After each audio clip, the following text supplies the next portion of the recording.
queria te fazer a pergunta que você fez para o Fernando Henrique, você acredita em Deus? Eu acredito.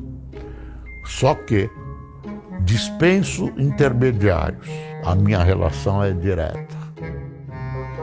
Eu brinco, quero morrer frente a uma câmera e tal. Eu não pretendo me aposentar. Até porque eu acho que você tem que ter uma ocupação na vida. Quem se aposenta, bota um chinelinho, fica vendo televisão, tomando chazinho, é um candidato à morte prematura.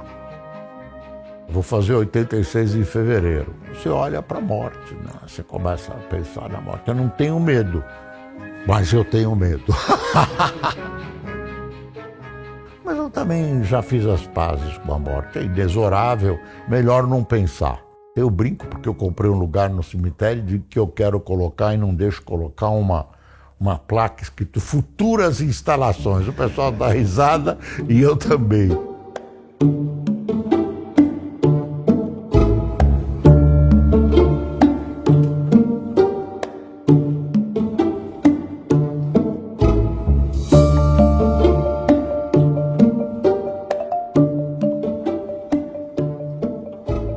A redação, a meu ver, tem um ponto que não é técnico, tecnológico, é um ponto artesanal, onde as pessoas conversam, onde trocam informações, ideias.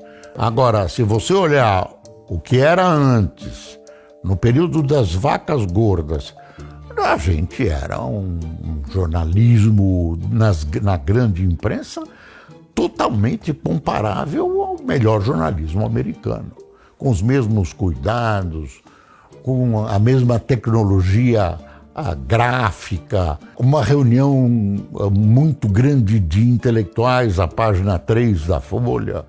Também você tinha uma chama que era a redemocratização. Então você tinha espectros ideológicos mais claros e mais definidos, você tinha a Guerra Fria, o país também se apequenou politicamente e economicamente. Durante o final da ditadura, quando o governo militar entregou os pontos e o Tancredo foi eleito, a imprensa tinha uma presença maior na sociedade e também censores com S na sociedade, conseguia captar e transmitir melhor, era mais fácil, as coisas eram mais definidas. A minha mais longa experiência jornalística, onde eu aprendi mais e me firmei como um jornalista de certa qualidade, foi na Folha de São Paulo. Mesmo exercendo por 2 vezes a função de editor-chefe, eu tive 2 professores de enorme capacidade. Cláudio Abramo, meu queridíssimo amigo, que tinha ideias diferentes das minhas, mas tínhamos muitas convergências. E o publisher Otávio Frias. É o melhor jornalista que eu conheci. Ele não gostava que falasse que ele era jornalista, ele não era, mas era o que conhecia melhor a notícia como consumidor. Eu tinha uma relação quase paternal-filial com ele, com o Otávio Frias Filho. Eu fiquei 4 anos fazendo painel depois que saí da Folha. O meu trabalho predileto na Folha. Tenho saudades desse período, né? Que é fazer o jornal atravessar o Rubicão, a passar incólume pelo regime militar. Eu tenho uma gravura que é o seguinte, é o céu revolto e um avião de papel voando naquela tempestade, né? E eu, na verdade, eu me sinto pilotando aquele avião. Eu acho que eu consegui aterrissar e bem, tá aí o jornal vivo, tá aí o jornal que foi ameaçado de fechamento, que está vivo e bem vivo. E eu, todo dia que eu leio a Folha, eu tenho saudades. E depois que o senhor saiu da Folha, você continuou convivendo com o senhor Frias? Muito, até a morte dele. Indo na casa dele, sendo convidado. A gente tinha uma coisa que a gente andou trocar figurinha. Análise política. Ele, olha, dá um pulo aqui. O que você está achando? Ele era muito perscrutador. Eu ia ser uma das pessoas que ele comentava. E eu achava que eu tinha batido no teto, e um belo salário. Ele manteve o salário de editor-chefe. Eu não brinquei, né? Nem com o Otávio, nem com ele.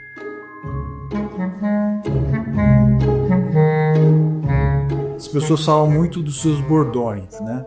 Como é que surgiu Isso é uma Vergonha? Esse bordão surgiu durante a transmissão do Telejornal Brasil no SBT. Era um pronto-socorro no Recife. Faltava tudo. Havia pessoas feridas no chão, faltavam colchões, os médicos correndo, água escorrendo pela parede, chuva entrando. É um caos, né? E eu fiquei olhando aquilo e aí eu lembrei de uma televisão do meio oeste americano que, quando o Kennedy foi assassinado, colocou um letreiro Achem, vergonha. E quando abriu para mim foi um impulso, né? Isso é uma vergonha. Boa noite, essas são as manchetes do Telejornal Brasil. Choque de trens mata pelo menos 15 e fere mais de 60. Cheguei na redação, o telefone estava estourando. Todo mundo, olha, é isso mesmo. Era o grito que estava atravessado há anos na garganta da população. Isso é uma vergonha. E o outro bordão, que é preciso passar o Brasil limpo, aí não. Eu falei, deve ter alguma coisa que consubstancia essa situação do Collor, né? Da cassação do Collor, do impeachment. Eu achei que tinha alguma coisa no consciente coletivo. Aí saiu, é preciso passar o Brasil a limpo. Isso é uma vergonha, surgiu quase que espontaneamente. E o é preciso passar o Brasil a limpo, eu pedi, né? Eu fiquei esperando, eu falei, preciso de um bordão, preciso de um bordão. Aí veio.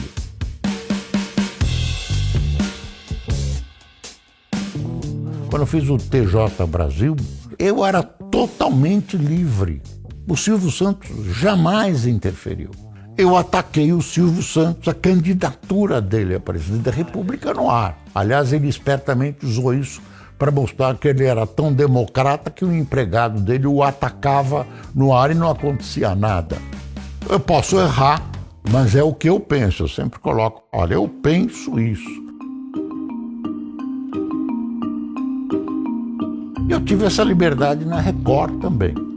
Total liberdade. Eu saí ressentido da Record, a saída foi ruim, mas eu tenho que reconhecer que os bispos lá foram corretíssimos no cumprimento do que eles tinham aprazado comigo, que eles tinham combinado comigo, do meu contrato. Também já afastei essa mágoa. Eu lembro que você disse que havia uma pressão, um incômodo com as críticas que você fazia ao governo Lula. Então, todo governo reclama. Todo governo reclama de algum jeito ou do outro. A Record já era uma emissora de penetração nacional. A Igreja Universal resolveu fazer política, tem o Partido Republicanos aí. O Lula, que era visto pelo bispo Edir Macedo como Satanás, passou a ser apoiado. Mas aí tem que trocar o Boris e tal. Existe essa versão que me foi dada vazada da cúpula, que eu não tenho provas, não tenho nada. Então, me foi colocado que eles queriam mudar o jornal. Mas o período que eu permaneci lá foi ótimo, inclusive com os bispos da Igreja Universal, com o bispo Edir Macedo. Eu só saí de maneira bélica da Record, mas mesmo assim eu só posso dizer que ruim foram os últimos dias.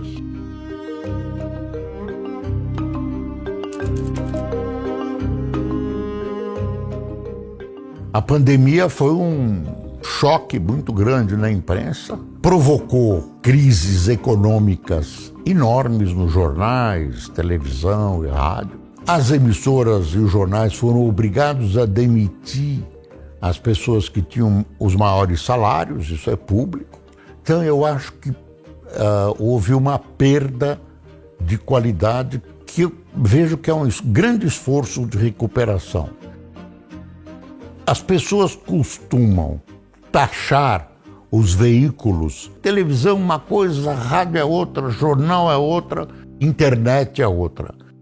Eu já acho que o que predomina é uma coisa chamada jornalismo. É igual. Então você tem que ter cuidado com as fontes, você tem que se expressar corretamente por escrito ou falar o mais corretamente possível, ter assuntos atraentes, é igual. E o resto é técnica. Uma das coisas que eu me orgulho, Neif, é de ter feito um ciclo completo. Eu fiz rádio, televisão, imprensa escrita e agora eu estou na área informatizada, né? Fazendo esse jornal, eu sou um youtuber. O Jornal do Boris, comigo mesmo por coincidência, não aquele jornal divertido do Carioca, o Jornal do Boris de verdade, está no ar todos os dias de segunda a sexta, às 8 da manhã. O jornal entra às 8 horas, o Jornal do Boris, eu acordo entre 5h30 e 6 horas e tomando café eu leio jornais. No meio da noite eu tenho cisma de olhar também o telefone, ver se tem se aconteceu alguma coisa, mania. Pronto, quero saber o que está acontecendo. De repente acabou o mundo e eu não sei. É esse o medo. E aí eu me preparo, anoto algumas coisas e improviso no ar. Às vezes eu fico surpreso comigo mesmo. Eu digo, ué, como é que... Nossa, que comentário, eu gostei. Eu acho que baixou o espírito de luz e fez um bom comentário.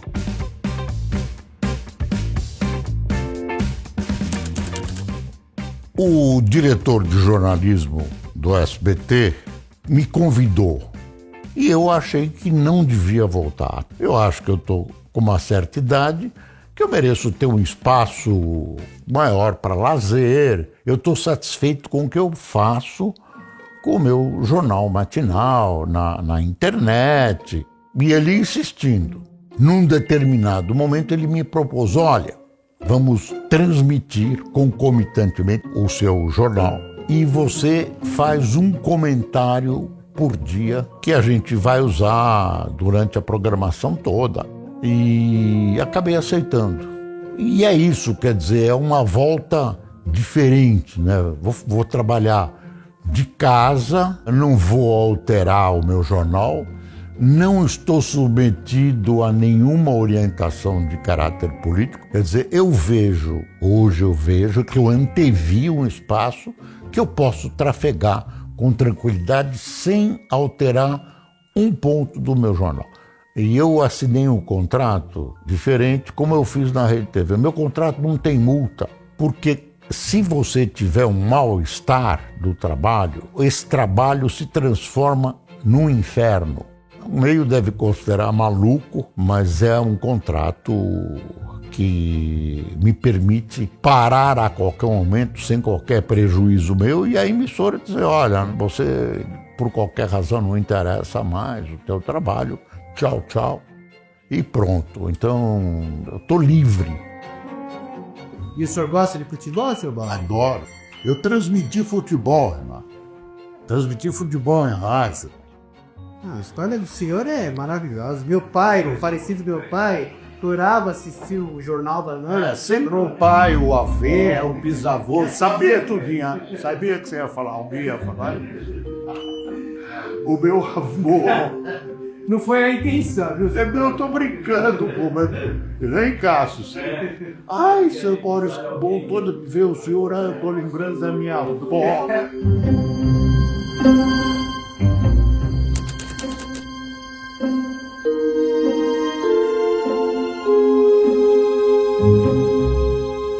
Eu faço algumas revisões. Eu tenho pequenos arrependimentos. Por exemplo, a história do que aconteceu comigo dos garis. Estava fora do ar, é uma brincadeira. Não foi assim que foi entendido e realmente pedi desculpas. E eu, de vez em quando, me passa, pô, por que eu precisava ter falado aquela no último dia do ano? Não é? Eu podia ter pensado aquilo, não precisava falar. Aí confundem, né? Acham que isso é racismo. Não era. Enfim, foi uma infelicidade.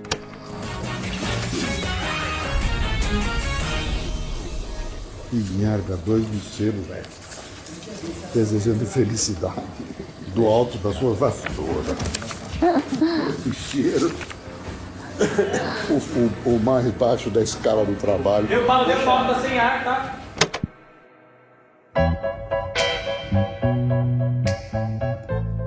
Agora eu queria te perguntar, não só como jornalista, mas também como cidadão, Boris.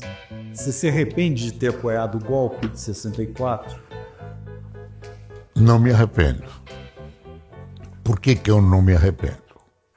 Bom, primeiro é preciso levar em consideração que havia um ambiente de Rússia, Estados Unidos, havia a Guerra Fria. Os meus pais saíram da Rússia e descreviam o que era o comunismo. E minha mãe dizia, olha, o que está acontecendo parece com a Rússia. E acho que havia mesmo, e se posso citar fatos, um perigo, talvez não tão intenso quanto possa ter parecido, de um regime comunista. Vê, eu tinha 22, 23 anos. Não é desculpa, não, quero colocar o que era. E eu apoiei mesmo, acreditei que era o momento que a democracia ia voltar. Num determinado momento, eu mais velho, aí eu divergi. Resultante, regime autoritário, mesmo aquele regime que eu achava que ia limpar o Brasil e tal, não foi bom para o país, não foi bom. Houve tortura, houve exageros, as coisas descambaram depois do Castelo Branco. E na época eu condenei a tortura por escrito. Eu sempre fui e sou um defensor de direitos humanos, que o pessoal de direito, como você defende direitos humanos? E eu fico explicando para esse jovem, direitos humanos é o respeito à lei e à Constituição. Ah, não, prende, solta, não é isso, não existe, isso aqui é lei, a justiça, o código, não é assim, que direitos humanos é bom. Não é contra, não é a favor de bandido, é a favor da lei, né? Você tem que ter respeito à Constituição, respeito aos direitos da pessoa de ir e vir. Você não pode bater num menino que roubou uma correntinha de ouro no Largo São Francisco. Você não pode, você tem que... Eu sempre tive essa posição. Eu me considero um liberal, uma direita europeia civilizada, um liberal americano. Eu acho que a esquerda precisa ser respeitada, tem ideias de esquerda muito boas, tem governos bons, centro-esquerda. Eu procuro ser construtivo. Não odeio os meus amigos de esquerda, não rompi com ninguém, discuto com eles quando dá para discutir. É o que eu penso que eu posso fazer, pode ser que eu esteja errado, mas eu não me arrependo, faria de novo.